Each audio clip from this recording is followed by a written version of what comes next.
දැන් අපේ ප්‍රතිකාර සායනය විකල්ප ප්‍රතිකාර සායනයක් නේ කියන්නේ බටහිර ප්‍රතිකාර වලට අමතරව යන ප්‍රතිකාරයක් කරන්නේ අපි. එතකොට රෝගීන්ට ගැටලුවක් තියෙනවා මේ ප්‍රතිකාරයට යොමු වෙන්න ඕනේ අවස්ථාව මොකක්ද කියලා. ඇත්තටම අපේ සායනයට එනවා පිළිකාවක් කියලා අඳුනගත්ත ගමන්. එහෙම නැත්නම් ඩයග්නෝස් කරපු ගමන් ඉන්න රෝගීන් ඒත් එක්කම පිළිකාවේ ඇඩ්වාන්ස් ස්ටේජ් එකේ ඉන්න රෝගීනුත් එනවා. අපි මේ දෙගොල්ලන්ටම ප්‍රතිකාර ලබා දෙනවා. ඒත් ඉතින් මේ සායනයේ ප්‍රතිකාර වඩාත්ම ඵලදායක වෙන්න නම් ඔබ එන්න ඕනේ ඔබේ ප්‍රධාන ප්‍රතිකාර ක්‍රමයේ ඉවර වෙච්ච සැනින්.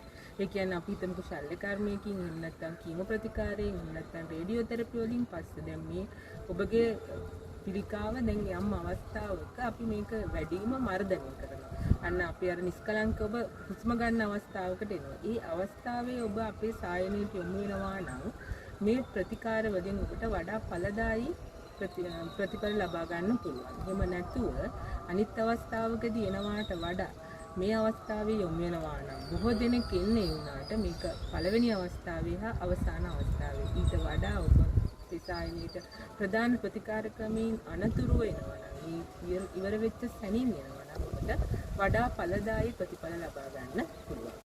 දැන් අපේ ප්‍රතිකාර සායනය විකල්ප ප්‍රතිකාර සායනයක් නේ කියන්නේ බටහිර ප්‍රතිකාර වලට අමතරව යන ප්‍රතිකාරයක් කරන්නේ අපි. එතකොට රෝගීන්ට ගැටලුවක් තියෙනවා මේ ප්‍රතිකාරයට යොමු වෙන්න ඕනේ අවස්ථාව මොකක්ද කියලා. ඇත්තටම අපේ සායනයට එනවා පිළිකාවක් කියලා අඳුනගත්ත ගමන්. එහෙම නැත්නම් ඩයග්නෝස් කරපු ගමන් ඉන්න රෝගීන් ඒත් එක්කම පිළිකාවේ ඇඩ්වාන්ස් ස්ටේජ් එකේ ඉන්න රෝගීනුත් එනවා. අපි මේ දෙගොල්ලන්ටම ප්‍රතිකාර ලබා දෙනවා. ඒත් ඉතින් මේ සායනයේ ප්‍රතිකාර වඩාත්ම ඵලදායක වෙන්න නම් ඔබ එන්න ඕනේ ඔබේ ප්‍රධාන ප්‍රතිකාර ක්‍රමයේ ඉවර වෙච්ච සැනින්. ඒ කියන්නේ අපි හිතමුකෝ ශල්‍ය කර්මයකින් එහෙම නැත්නම් කීමෝ ප්‍රතිකාරයෙන් එහෙම නැත්නම් රේඩියෝ තෙරපි වලින් පස්සේ දැන් මේ ඔබගේ පිළිකාව දැන් යම් අවස්ථාවක අපි මේක වැඩිම මර්ධනය කරනවා.